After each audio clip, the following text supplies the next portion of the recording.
रात के 2 बजे थे। हॉस्टल की बत्ती धीमी जल रही थी और सब कुछ खामोश था। एक पुराना कमरा और उस कमरे में अकेली बैठी थी अदिति। वो अपने बिस्तर पर उठकर बैठ गई थी। उसकी नजर उस बंद खिड़की पर टिक गई। डर उसके चेहरे पर साफ झलक रहा था। कमरे की नीली रोशनी और दीवारों पर पड़े साए किसी अनदेखे खतरे का आभास दे रहे थे। अदिति धीरे धीरे खिड़की की ओर बढ़ी। पुराने लकड़ी के फ्रेम से ढकी खिड़की पूरी तरह बंद थी, लेकिन बाहर घना कोहरा और घुप अंधेरा साफ दिख रहा था। उसने धीरे से पर्दा हटाया, लेकिन खिड़की की दरारों से अजीब सी ठंडी हवा अंदर आ रही थी। शीशा थोड़ा टूटा हुआ था और बाहर से चांदनी की हल्की रोशनी अंदर झांक रही थी। तभी अचानक ऊपर शेल्फ से एक पुरानी धूल भरी डायरी जमीन पर आ गिरी। आवाज इतनी तेज थी कि अदिति का दिल जोर से धड़क उठा। उसकी आंखें फटी की फटी रह गई। वो डरते डरते नीचे झुकी और डायरी उठाई। डायरी के पन्ने पुराने और फटे हुए थे, जैसे सालों से किसी ने हाथ न लगाया हो। उसने पहला पन्ना खोला और उस पर लिखा था, जो ये खिड़की खोलेगा उसकी मौत तय है। अदिति की सांसें रुकने लगी। उसने खिड़की की ओर देखा,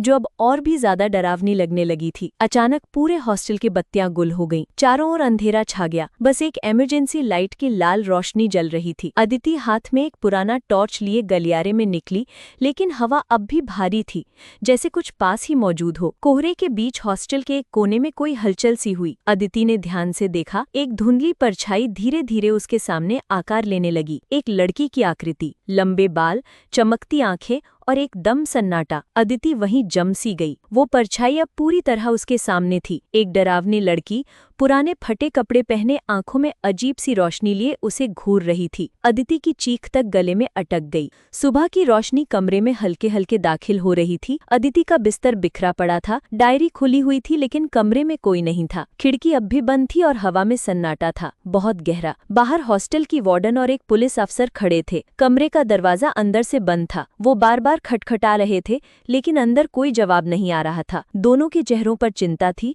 और माहौल में अब भी एक अजीब सी घबराहट थी। और फिर आखिरी शॉट, हॉस्टल की वही खिड़की बाहर से दिखती हुई। उसके शीशे में एक हल्का सा क्रैक था और अंदर कोई जोड़ी आंखें बस झांक रही थी, जैसे कोई अब भी वहीं है। और तभी एक धीमी डरावनी हंसी की आवाज हवा में गूंज उठती है।